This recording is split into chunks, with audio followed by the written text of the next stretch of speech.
This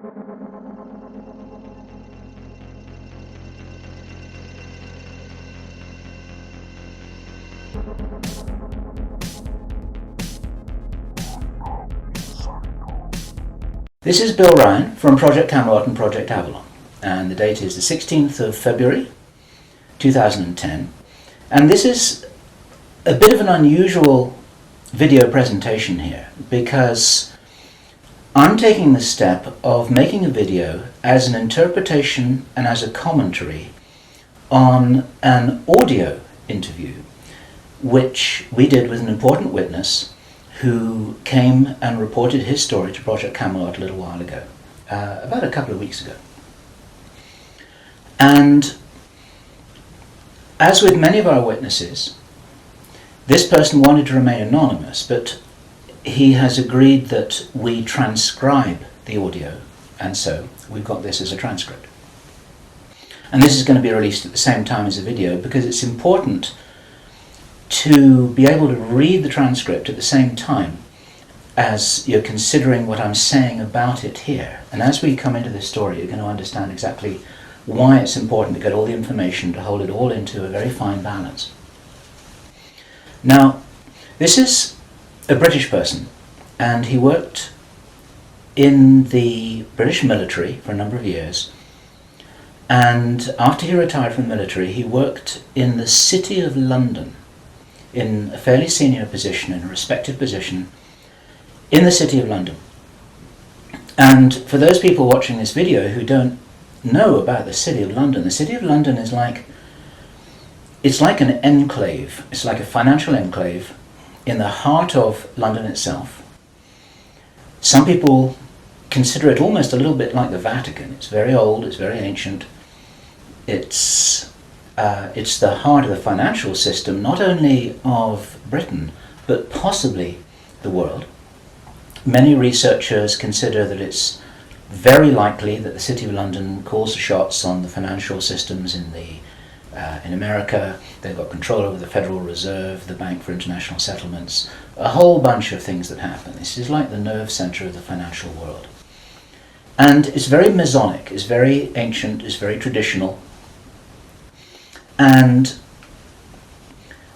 our source attended a number of meetings with senior Masons. And while many of these were interesting, they were routine by City of London standards. They were discussing financial affairs and so on and so forth. And then in the June 2005, he attended another meeting that he thought was going to be a routine meeting, but actually this was something rather unusual, and he realized it was unusual as soon as he arrived. In fact, in his interview with us, the one which we have the transcript of, you will see that he says that he felt it was an accident that he was there. He shouldn't really have been there. He didn't know what was happening. And as such, he didn't really participate in the meeting. He was there as a little bit as a fly on the wall. He was just listening to what was happening. And at first he didn't even understand what was being discussed. Now, the people there were Masons. There were senior Masons. They were about 25 or 30 people there, including senior politicians who most people in the UK would recognise by name. I do not know who they were. He didn't name them, and I didn't ask them, but he said these are well-known names. The chief of police was there, representatives from the church, representatives from the military, 25 or 30 people. And as he listened to this story being discussed, it was an informal meeting. It wasn't like at a big table with kind of notepads and water glasses and minutes and an agenda and a chairman. There were just people in a room who were talking about all of this stuff. And what they were talking about was a plan that had clearly been made a long time ago. And what they were discussing was they were discussing the implementation of this plan. They were discussing how things were going, whether they were on track or not. And what For example, to give a flavour of this, they were discussing between them some of the problems that they had in the implementation of their plan. And as this little presentation continues here, you will realise what the plan was. And I'm going to be revealing this in very much the same way as it was revealed to our witness and as he revealed it to me, bit by bit, step by step. The first thing that he heard was they were talking about the fact that Israel didn't look as if it was getting prepared to attack Iran anytime soon. This was a problem. Even back in June 2005, they were apparently concerned that what it was that was planned on some kind of a timeline wasn't rolling out according to schedule, and this was an issue for them. So that attracted his attention very quickly, because he'd never been in a meeting when this kind of thing was discussed. Then they were talking about China and how powerful China was getting, both militarily and financially, very quickly, and that the Japanese weren't doing what they were supposed to do, which was to interfere in some way with the Chinese financial system. They weren't doing that, and this was another problem because China was getting too strong too quickly. Other things that were discussed were, for example, the coming financial crash, the centralization of resources, everything that we saw starting to happen in October 2008. They were planning that and referring to it in their meeting in June 2005.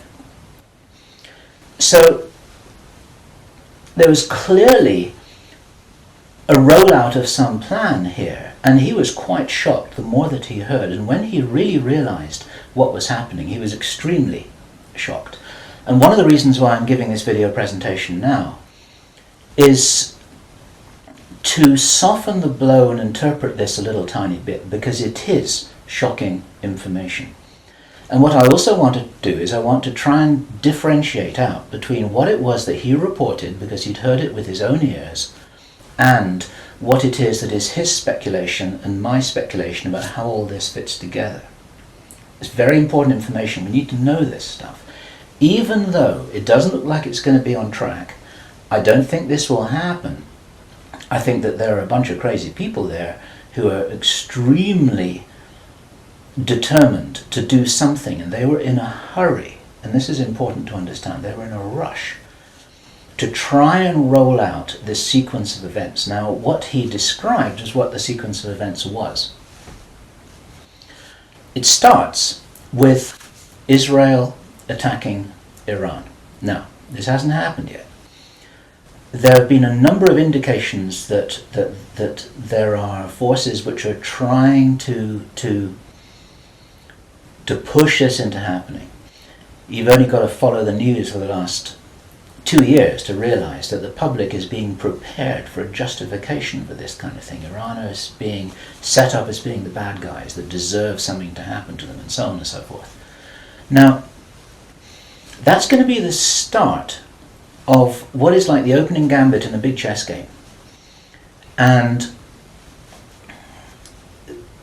the plan is to provoke Iran or China to retaliate.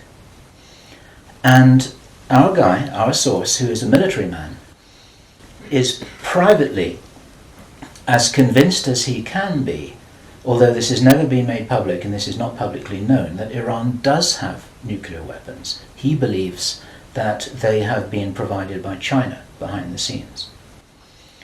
And all of this is intended because it's all right with these controlling forces that Iran has nuclear weapons, because they want them to be used. The plan is for either Iran or for China to retaliate after Iran is struck with a nuclear weapon. At that point, there will be a limited nuclear exchange in the Middle East, followed by a ceasefire. He heard this being planned in this meeting. This is being choreographed. It's like the script for a movie. This is exactly what's intended to happen. And during this time, the other thing that's being set up for this, and many people watching this will be aware that this is being set up in the background. We've had a lot of information about this from a number of good researchers from many countries who are reporting this on the internet, that things are being set up in many of the Western countries for there to be heavy controls over populations, martial law, increased powers on security forces who are not just the army or the police, but in Britain, for example, our source said that he absolutely knew personally for a fact, that a very large number of private security people, their powers were being increased to give them the ability to arrest people, the ability to detain, the ability to handle riots in streets. And here we're talking about just regular people working in private security, people who give the parking tickets on the streets. Their powers are being increased in the same way. And last year we heard President Obama talking about how he wanted to have a sort of national guard at home in America ready to handle this kind of thing. There are a lot of indicators that this is being set up. And in this rollout of this crazy scenario where it is intended that there will be a limited nuclear exchange in the Middle East, the idea is that as the world looks upon this with horror, then they will demand from their governments that there are heavy controls over travel, over communication, over people who meet, over people who protest in the streets. They want to make sure that they don't have crazy bombers on airplanes, crazy bombers in the shopping malls. They want to make sure, and because people will be driven into fear by this, they'll request and demand and insist on heavy controls from their governments, which will be justified. And this is where you're going to kind of get the martial law situation in all the Western countries. It's intended as a justification. All of this is just the start of something, because this story gets much bigger, and it's pretty horrifying. And if watching this now you're feeling a little bit shocked, this is how I was feeling when I heard this information, and this is how our source was feeling when he was hearing this information in this meeting, because this is just the beginning. Now, during the time of this ceasefire, everyone's shocked, everyone's frightened, everyone's really terrified about where this is going to go. There are all kinds of heavy controls over populations everywhere. And then the next thing that happens in this chess game that's being played is that biological weapons are released on China. You heard this being discussed in this meeting.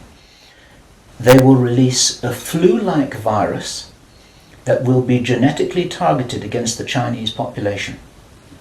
It's racially targeted against the Chinese people. It's designed to spread like wildfire and to knock out a large number of the Chinese people. And these people in this meeting were laughing about this. They said, China will catch a cold. Those were their words. China will catch a cold. And they were laughing about the fact that these biological weapons will wreak havoc among the Chinese population. And after that, then what effectively will be a kind of plague will actually spread right across the world to the West as well. Our source was not clear whether this was a Chinese retaliation or whether the thing would just spread out of control in the way that it would be very understandable if it did, whether it's racially targeted or not. These things actually mutate. So now you've got a situation where there's been a limited nuclear war in the Middle East. There's a pandemic that really is sweeping across the world and really is killing people very visibly. And you've got this totalitarian military lockdown in all the governments in the Western world because everyone's going to be in panic about all of this. And then, he said, then the real war starts. Something that would be justifiably called the Third World War, with a much more major nuclear exchange. And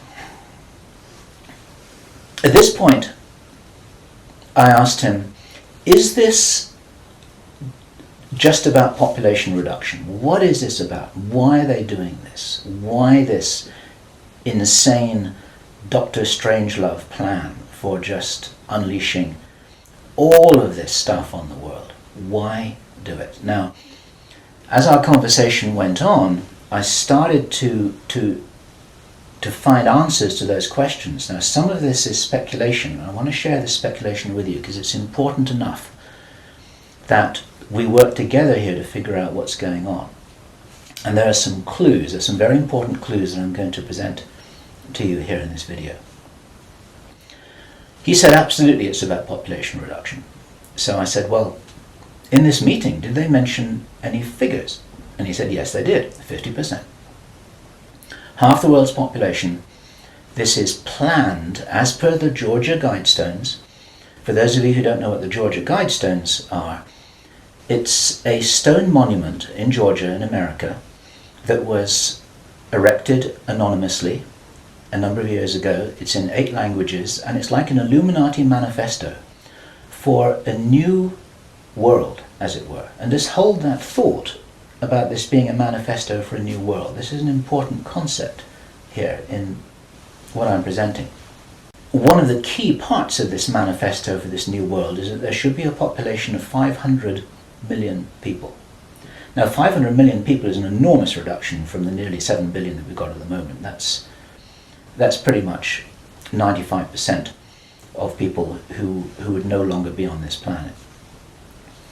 And 50% is a step towards that. And there's a reason why they're doing all of this. There's a reason why they're in a hurry. There's a reason for this insanity. And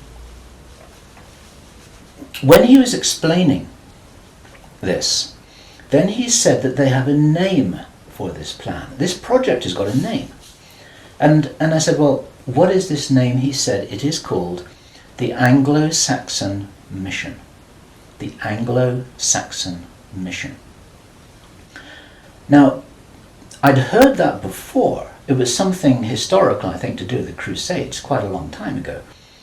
But I hadn't heard it in the present day context, and neither had he. And later on, as he continued to tell his story, I began to understand what I thought this might be about.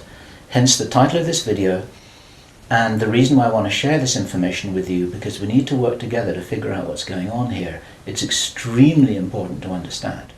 There's a plan, I believe, that Hitler would be proud of, which is so evil, it's so Machiavellian, it's so hard to face up to, it's so unbelievable, that I need to put it on the table for you so that you can consider whether or not this might be a possibility.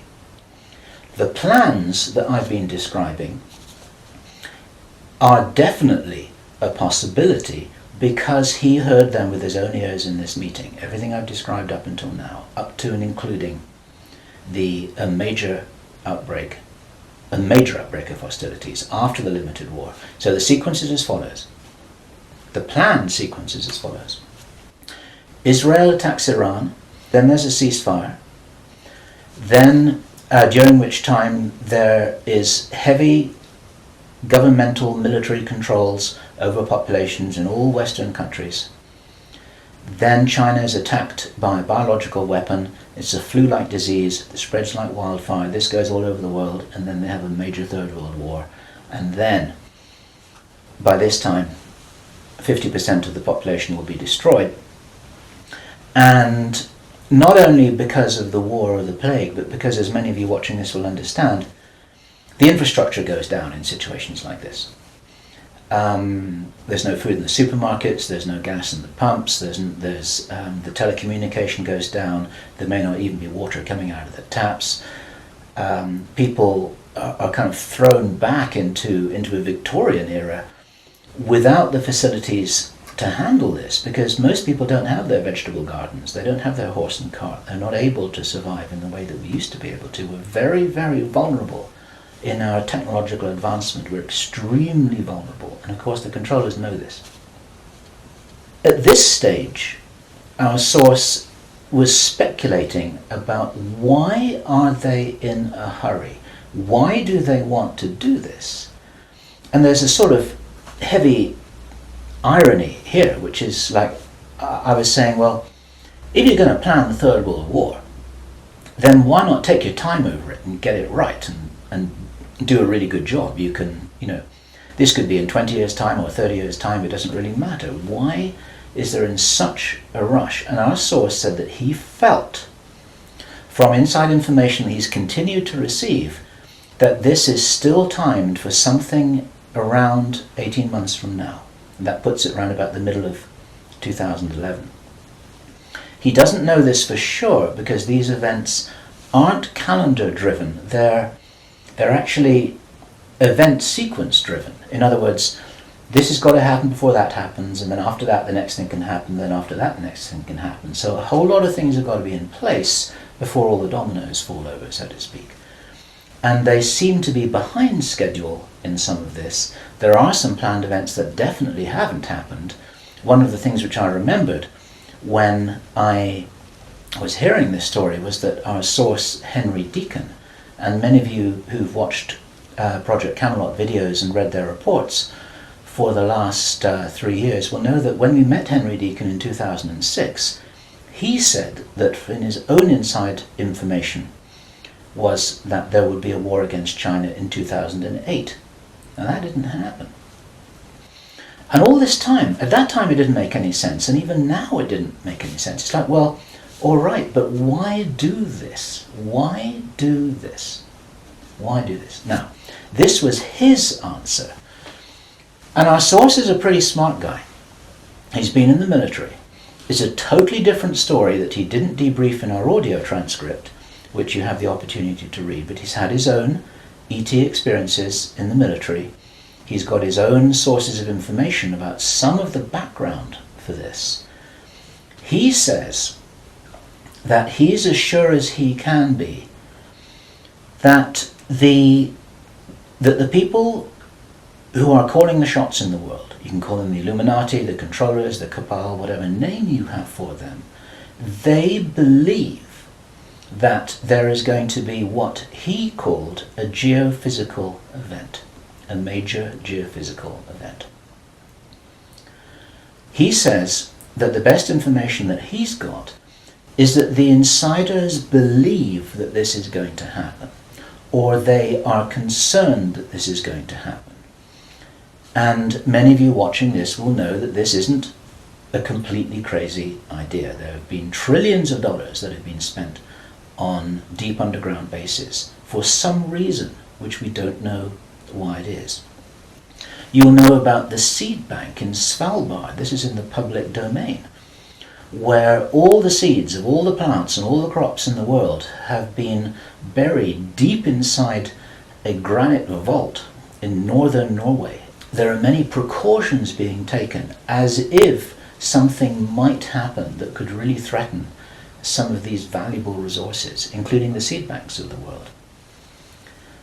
Now, if there is going to be a geophysical event as they believe, this is because it seems to be preserved Illuminati inside knowledge, whether it's true or not, that there are repeated cyclical geophysical events about every 11,500 years.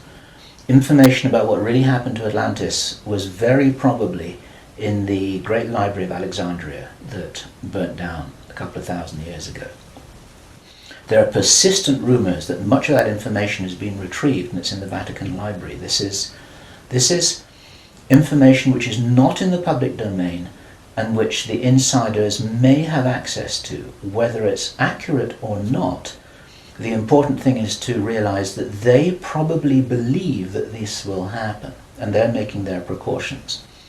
And this might be the justification for this insanity that we've just heard about in this plan. Consider this. He said, if there's going to be a major geophysical event, something like a pulse shift, maybe it's Planet X, maybe it's some kind of energetic phenomenon that the solar system is going to be moving into, that's going to somehow destabilize the Earth or the Earth's crust in some way. We don't know. But if there were to be a major emergency like that, something that would actually make a war look very inconsequential, the thing that will help the human race to survive it, or will help parts of the human race to survive it, is if there is already emergency preparedness in place before it happens. In other words, if you knew that there was an emergency coming, if you knew, for instance, that there's a hurricane coming in to hit your city, then you put all the emergency preparedness in place beforehand. You have the troops ready, you have the infrastructure ready, you have the military ready, you have everything that you need ready to handle this situation so you can respond and react and recover in the best possible way. Our source suggests that the reason for this whole Third World War scenario is that then the Western governments, with the Chinese out of the way, will be in a state of such totalitarian control of their own population that they will be best equipped to recover and rebuild the new world after a cataclysm. And he thinks that this is what's happening. And I have to tell you that this terrible logic makes sense to me, that they would think that way. I'm not for a moment agreeing that this will happen. I think this is wild, crazy stuff, but if they believe that it's going to happen, then this could be their justification for this kind of plan that we've heard about is really being discussed. And this now is my own speculation right now, which also makes sense to me. And I invite your comments and your thoughts about this. We need to work together to figure out what's happening here. It's called the Anglo-Saxon Mission. What that told me was that the reason for the name is because this is a white racist agenda for the inheriting of the new earth. It's a plan that Hitler would be proud of.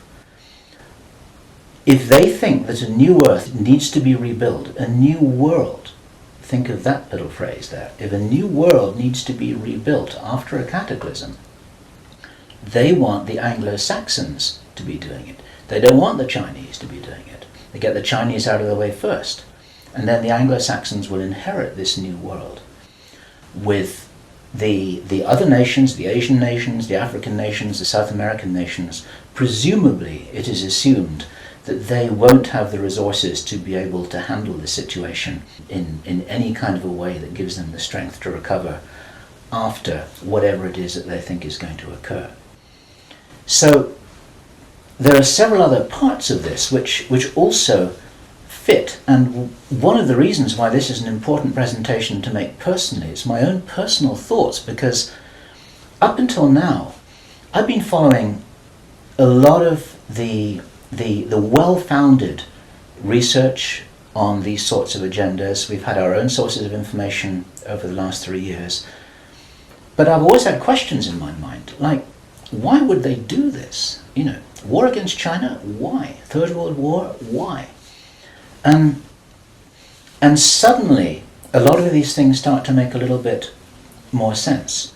It's possible, for example, that when we heard from Jordan Maxwell in our interview with him, which we did at the end of last year, 2009, he described to us how he had researched a number of repeating symbols and images that had been used ever since the time of Hitler, and even long before that, about the dawn of a new day.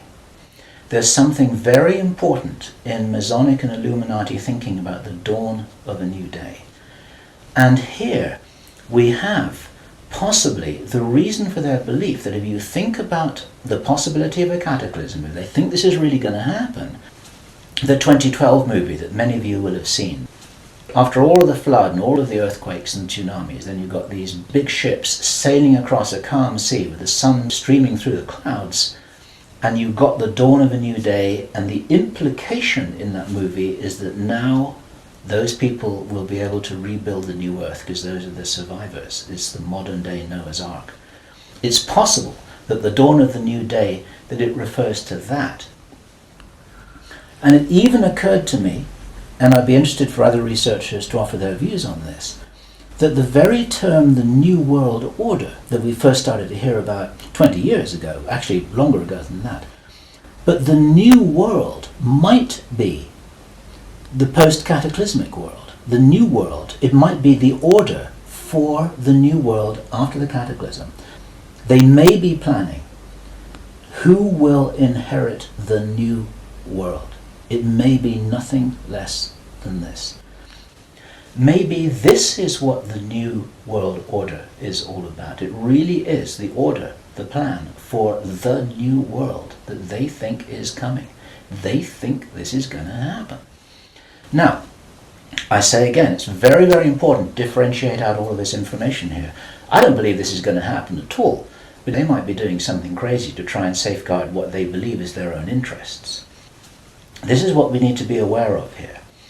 And what I want to do is I want to just state really clearly why there are profound reasons for not believing that anything like this is going to happen. There are a lot of things that haven't happened which were intended to happen. Many of you will remember I think it was the 30th of August 2007, there was a B-52 bomber that flew halfway across America from Minot Air Force Base to Barksdale Air Force Base in Louisiana with 6 armed nuclear cruise missiles on its wingtips, something that could never happen by accident. It was illegal, it should never have happened. You can't even smuggle a bullet out of the weapons storage area in an Air Force Base without there being a whole bunch of signatures and everybody knowing about it, let alone making the mistake of loading armed cruise missiles onto a B-52 bomber with nobody noticing it. There was a reason why that happened, and that was actually prevented from going any further. It stopped at Barksdale in Louisiana. Some very brave airmen blew the whistle on that, and they did their job, and they reported it up the line. It appeared very, very briefly in the mainstream media, and after that it was completely covered over, and everyone said it was a mistake. That was no mistake. There was a reason why they did that. And what many of you don't know is that at that same time, at the end of August, a group of anonymous investors bet $2 billion that the stock market would fall by 50% before the 21st of September 2007. They stood to gain $4.5 billion if their bet had succeeded. These were what are known as put options. And the insiders in the stock market, they call them Bin Laden trades. It's a sort of ironic description because of the betting that took place around about 9/11. Okay, those people lost their bet. It didn't work. The plan didn't work. The stock market didn't fall. The bomber never went any further. And for all we know, that was intended to be the start of the Third World War. It never happened. Okay? We heard a few minutes ago, I was describing how Henry Deacon described that the war against China was meant to start in 2008. That didn't happen. A lot of people thought that was crazy. A lot of people thought he was crazy. Maybe he wasn't. Maybe he heard something that was a real plan, but they're 2 years behind schedule, and maybe this will never happen at all. There are a number of other things that may have been planned and which have never transpired. It's very interesting to think about the so-called Mexican flu outbreak, the swine flu outbreak. For the last 6 to 9 months, we've been looking at a scenario where it looked as if they wanted to roll out vaccinations, they wanted a lot of people to get ill, they wanted to announce a pandemic. Even now, there have been proposals to extend this pandemic declaration for another 2 years, and nothing's happening. In England, we call it a storm in a teacup. There's nothing happening here. But maybe something was intended. Now, if it wasn't intended, it's possible that all of that could have been some kind of a test, just to see how people respond, to see how people react, to see how quickly it spreads, to see what the take-up of the vaccinations will be. And then, of course, us at Project Camelot and a number of other people who've been activists in this whole area trying to draw attention to all of this, now we're all on a database. They know who's going to stand up and start talking about all of this stuff. So it might have been an experiment, or it could have been a failed rollout of something. There's plenty of reason to believe that things are changing. This is the important thing. And Those of you who've been following the work of David Icke, this is an important perspective here, because we support his work fully, in as much as he makes a beautiful presentation and he starts off by saying, we are infinite consciousness. There are many ways to put this, but it's very hard to disagree with that. We're immortal, godlike beings who've long ago forgotten what our power was. The potential of consciousness is enormous. It's very important to realize that how powerful we are may be the single most important component in this whole picture that enables us to save the day. This may be what it's really all about.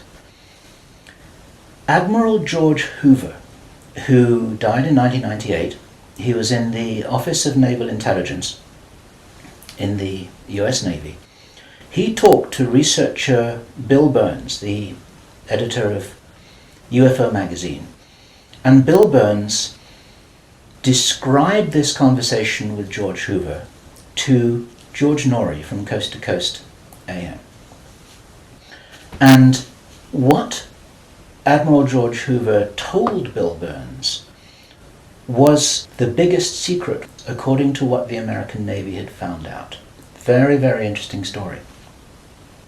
They were talking about the Roswell visitors, and Admiral George Hoover said that these visitors were us from the future. They were time travelers. They weren't extraterrestrials. Now, other researchers and whistleblowers have spoken about the same thing, and this is fascinating in itself. But what Admiral George Hoover said the biggest secret really was, it had to do with the abilities and the power of the consciousness of these travelers. Because they were us from the future, what the military authorities had found out was what humans are really capable of. And he said that this had been buttoned up really tight, because if we knew how powerful we really were, how powerful we really could be, then we would, in his own words, cause chaos around us, and this could never be permitted. We could rearrange the reality around us in the way that we wanted to, in the way that, if this is real, that the future humans have learnt how to do, which gives them access to these sorts of incredible abilities, such as time traveling. Philip Corso, in his book The Day After Roswell, described in some detail how his understanding was that the way the craft works was they were like an amplification of the pilot's own consciousness. It was their consciousness, it was their ability to travel and bilocate that was amplified by the craft, and that actually all of these abilities are basically abilities connected with the consciousness of the beings themselves. And if they are us, this is the message for all of us here. We're being deliberately dumbed down. Our food is being poisoned. Our children are being lied to in the schools. We're being fed propaganda in the media. We're being forced into this tiny little box. We're being kept busy with game shows and ball games, and we are discouraged from really finding out what it is that is our heritage on this planet. Eric von Däniken has just published a book which is called History is Wrong. There's so much which we are denied. George Green describes that we are known as the useless eaters, this surplus population of billions of people, with a tiny number of people at the top of the heap who are dependent upon us to police each other and to laugh at each other and to stop each other from getting out of line, because we're encouraged to conform to how we're meant to be. And so there's this straitjacket that there's the opportunity for us to break out of, and it's this straitjacket which has been deliberately put in place by these very people who've been creating this plan. Where this plan originates from, it's very interesting to speculate. Our source told us that this has been in place for a long time. He'd first heard about the Anglo-Saxon Mission as long ago as 1976. The Illuminati symbolism about the dawn of a new day has been going on for a long time. many people think that this plan requires such a superhuman level of intelligence and strategic understanding, and is so ruthless and so cold that the logic suggests, and David Icke says this, Jordan Maxwell says this, we say this ourselves with full agreement, that this didn't come from a human source. People aren't capable of doing this against other people. There's something else behind this. We have to think big. We have to think from the highest spiritual viewpoint that we possibly can do. That these people shouldn't be fought. What must happen is we just withdraw our consent from these things that are being done to us, from this plan that we're part of, and as I was saying just before, if you're in the military or if you're in intelligence services, withdraw your consent from this, because these plans can't happen without it.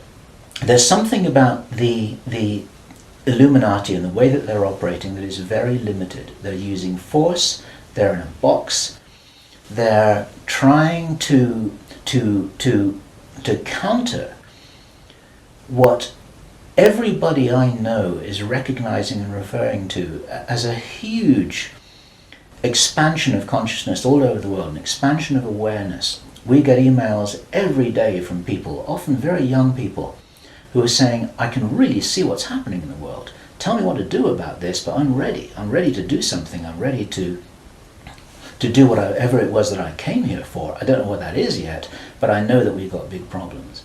20 years ago, people weren't saying that kind of thing. There's a huge rollout of some kind of an expansion of consciousness. It's a morphic field that's growing enormously. And there's something that's changing. And my personal belief is that this is certainly being supported by benevolent non-human agencies, let me put it this way, who know about this kind of plan. They don't know whether it's going to happen or not, but they know that it's being planned. A lot of contactees, there's some channel information. You need to consider channel information extremely carefully. But there is channel information, and there are contactee reports that all talk about scenarios like this and how we must be wary, how we must be careful, how we've got to guard against it, how we've got to insure against it, how we've got to be prepared for something like this. And it's entirely possible that this increase in consciousness is happening in direct response with this escalation of violent, forceful plans. It's like, as I've often said in my own presentations in the past, it's a little bit like a movie script itself, where you've got everything building up to a climax with the forces of evil and the forces of consciousness just kind of getting ready for some kind of final confrontation. Now, I'm not trying to be biblical about this, and I know that this situation which I've just been describing is a little bit like the Armageddon War, but I do not believe that this kind of thing will actually come about. As I've said many times before, there's an interview which I did on Freedom Central, which you'll see on the Camelot site, where I say the single strongest reason that I have for not believing that anything is fixed, that we're all doomed, that anything really bad is going to happen, although I think we've got a lot of problems to solve, is because I wouldn't be here, and neither would you watching this now. I'd have incarnated on another planet. I'd have gone somewhere else. I'm not going to go and sit here in the firing line with no possible way of escaping. There's a job to do here, and many of you watching this will be aware of the fact that we're here to do jobs. It's what Dolores Cannon calls volunteers. We may be here for a reason. We may be here to help catalyze this increase in consciousness, and that's what's going to prevent this kind of thing from happening, because if we do not agree that this is the future that we want, then that's not what we're going to experience. We do all co-create our reality, we do all have a part in it, and I profoundly believe that by becoming aware of these plans, this is the way that we avert them. There's a difference between prediction and prophecy. These are two words in the English language that are easily confused with each other. Prediction and forecasting is saying, okay, in 3 months' time, this is what's going to happen because this is what the data leads us to conclude logically. That's all about forecasting and prediction. A prophet does something different, and it's a word to be used with care because it's often misused, it's often misunderstood, and it's like a biblical term, and some people react against it for that reason. But what a prophet always used to do was to say, listen, if we don't wake up and if we don't take action, then this is what's going to happen. And the purpose of the prophet giving this prophetic warning is not to warn people that it will happen, but to say, listen, you got to change something here. You got to change the way you're doing things. You got to change the way that you're being. You got to change the way you're interacting with each other. You got to change your whole attitude. Whatever it is that you change, then the purpose of the change is so that this prophesied event doesn't happen. And so what we have here is we have a kind of prophecy. It's not a prediction. And I'm using this word very, very carefully because the reason why I'm making this statement, the reason why we're releasing this information is to make sure that this doesn't happen. What are we going to do with this information? It's going to be translated into every language that we can. The video is going to be subtitled in Chinese, Arabic, Russian, Spanish, every other major language. I want this video to be picked up by the Chinese. I want this to be escalated up the line. The Chinese are very sensitive about videos that refer to them, especially ones with Chinese subtitles. This will be reported right up the line to Chinese intelligence, to the Chinese military commanders. And the reason for that is because, first of all, if this is nonsense, it doesn't matter. Okay. But if this is a really serious threat, then those are the guys who need to know about it, because their first nuclear response, which is designed to be provoked, is the thing that actually sets this whole thing on fire. And so, to any Chinese military commanders who are listening to this, don't do it. Okay? None of us must do anything here that is in alignment with their plans. There's a wonderful scene in the Avatar movie that I loved so much, which was when the woman helicopter pilot who was ordered to fire her weapons at the big tree, she's just about to fire, and then she says, I didn't sign up for this. And then she turns around and she goes home.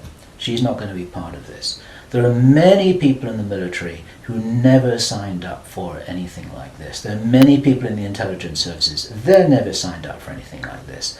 They signed up when they were young, thinking that they were doing the best thing for their country, thinking that they're doing the best thing for mankind. They're not all evil at all.